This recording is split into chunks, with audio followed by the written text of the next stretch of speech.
The start of the new year is looking to bring some very intriguing changes to the weather across Europe and North America, especially regarding the increasing possibility of a sudden stratospheric warming event. In this forecast, I'm going to be giving you the latest information on the weather we expect for the rest of December into the new year, with a focus on an incoming extreme cold wave for parts of Western Russia into the Nordic countries, as well as a train of powerful and potentially damaging storms across Western Europe. If you're watching from the United States, I have an update on what you can expect coming up later in this episode.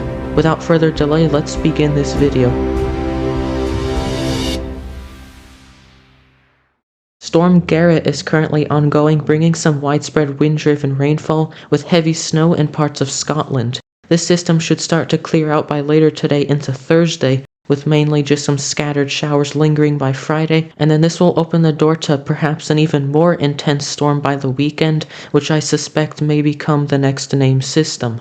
For the southwest of Europe, including Iberia, I'm not expecting anything too severe for the remainder of December, but as you can see here, the cold fronts associated with these big systems slamming into the British Isles may brush by Portugal and Spain, so a couple waves of rainfall, gusty winds, and increased sea agitation can be expected.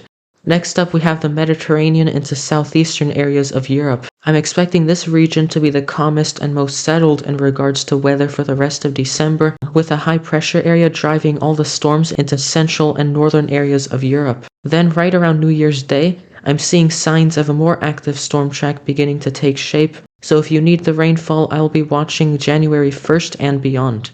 Lastly, the northeast of Europe into western Russia. I'm expecting the storm track to calm down quite a bit across this region, so even though the precipitation will be a bit less across parts of Scandinavia and western Russia, the cold is going to get really brutal.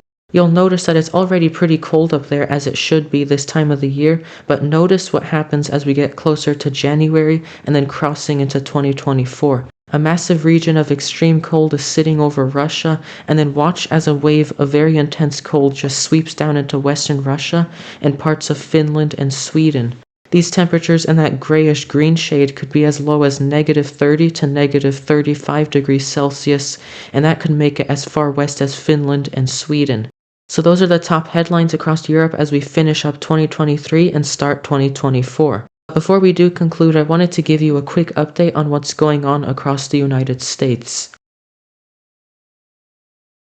Right now we have a pretty big system over the Pacific which will bring some widespread rainfall to parts of the west coast, and this is occurring as a large system continues decaying over the eastern United States, bringing some snow showers and colder air. After that, we don't really see too much action for quite some time other than some additional west coast rain and maybe an odd little system here and there, but obviously things can change, and as much colder air looks to overtake the lower 48 in January, much more interesting times may be ahead. For now, this is the Climate Prediction Center's temperature forecast for January 1st through the 5th, and as you can see here, we have that classic El Niño signature with warmer than average conditions likely across the northern United States and Alaska, with cooler weather expected in the southeastern United States.